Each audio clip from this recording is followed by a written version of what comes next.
एक क्वेश्चन के साथ आपका फिर से स्वागत है। और ये क्वेश्चन 12वां चैप्टर से है, क्लास 10th का है। और ये क्वेश्चन 2 नंबर में पूछा जाता है। इसे अगर आप अच्छे से बना लेते हैं तो 2 नंबर आपका फिक्स है, यानी कि 2 नंबर आपका कोई नहीं काट सकता है। तो क्वेश्चन कैसे बनाया जाता है, किस तरीके से लिखा जाता है एग्जाम में, चलिए आइए देखते हैं। क्वेश्चन सबसे पढ़ लेंगे, मतलब पढ़ने आना चाहिए अच्छे से, ठीक है। और क्वेश्चन पढ़ेंगे, ये नहीं कि खाली पढ़ना है, अच्छे से पढ़ेंगे और उसको समझेंगे भी क्वेश्चन बोल क्या रहा है, ठीक है। आप और हम बोलते हैं एक दूसरे को समझ में आता है, लेकिन क्वेश्चन जल्दी किसी को समझ में नहीं आता है। नहीं बनने का मेन कारण होता है क्वेश्चन नहीं समझना, ठीक है।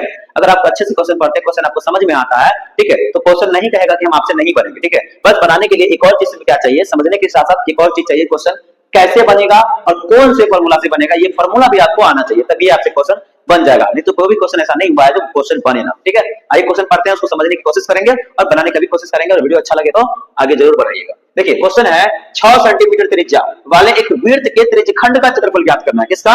त्रिज्यखंड का। तो त्रिज्यखंड का फॉर्मूला क्या होता है, यहाँ पर आपको पता होना चाहिए, तभी आपसे ये क्वेश्चन बनेगा। जिसका केंद्रीय कोण दे दिया है 60 डिग्री, मतलब त्रिज्यखंड में फॉर्मूला जो होता है वो होता है थीटा बटे 360 पाई आर स्क्वायर, ठीक है। जिसमें कि पाई का मान हम लोग लिखते हैं 22/7 या 3.14 लिखते हैं। और जब भी क्वेश्चन में बोला ना जाए कि पाई का मान 3.14 लीजिए, तब तक हम लोग क्या करेंगे, पाई का मान कितना बैठाएंगे, 22/7 ही बैठाना है, दूसरा और कुछ नहीं बैठाना है, ठीक है।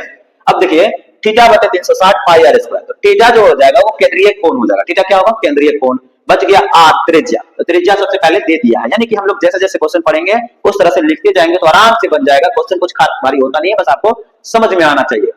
देखिए क्या है क्वेश्चन, 6 सेंटीमीटर त्रिज्या वाले, त्रिज्या कितना बोला है, 6 सेंटीमीटर। तो हम लोग सबसे पहले क्वेश्चन जैसे जैसे पढ़ेंगे उस तरह से लिखते जाएंगे, ठीक है। 6 सेंटीमीटर त्रिज्या वाले, यानी कि त्रिज्या कितना हो जाएगा, 6 सेंटीमीटर। त्रिज्या कितना, 6 सेंटीमीटर वाले एक वृत्त के त्रिज्यखंड का क्षेत्रफल ज्ञात करना है। इसको बाद में क्षेत्रफल ज्ञात करना है, जो कि बाद में होता है। जिसका केंद्रीय कोण दे दिया है कितना, 60 डिग्री, यानी कि थीटा बराबर हो जाएगा 60 डिग्री। अब लिखेंगे त्रिज्यखंड का क्षेत्रफल, क्या लिखेंगे, त्रिज्यखंड का क्षेत्रफल। ये हो गया त्रिज्यखंड का क्षेत्रफल बराबर, इसका फार्मूला जस्ट अभी हम लिखे थे, और वो क्या लिखे थे, वो लिखे थे थीटा बटे 360 पाई आर स्क्वायर, ठीक है। थीटा बटे 360 पाई आर स्क्वायर, ठीक है। अब देखिए थीटा का मान तो हम लोग लिख चुके हैं कितना, 60 डिग्री, और बटे में 360 गुना पाई का मान कितना हो जाएगा, 22/7, और गुना आर मतलब होता है त्रिज्या, जिसको हम लोग इंग्लिश में बोलते हैं रेडियस, ठीक है। तो आर मेरा कितना दिया हुआ है, 6 सेंटीमीटर, ये हो जाएगा 6 का स्क्वायर, ठीक है। अब क्या करेंगे, 60 बटे में 360 गुना पाई का मान 22/7 होता है, तो लिख देवे किए हैं। और 6 का स्क्वायर कितना हो जाएगा, 36, ठीक है। 6 का स्क्वायर कितना हो गया, 36 हो गया। नहीं तो वहां पर 6 को आप डबल बार भी लिख सकते हैं, 6 गुना 6 फिर भी 36 से आएगा, इसलिए लिखिए। अब देखिए क्या करना है, 36 का पहाड़ा अगर 10 बार पढ़े तो ये आराम से कट जाएगा, कटेगा ना। 36 का पहाड़ा 10 बार पढ़ेंगे तो 10 बार में कट जाएगा। अब 10 का पहाड़ा 6 बार पढ़ेंगे तो ये भी कट जाएगा, कटेगा।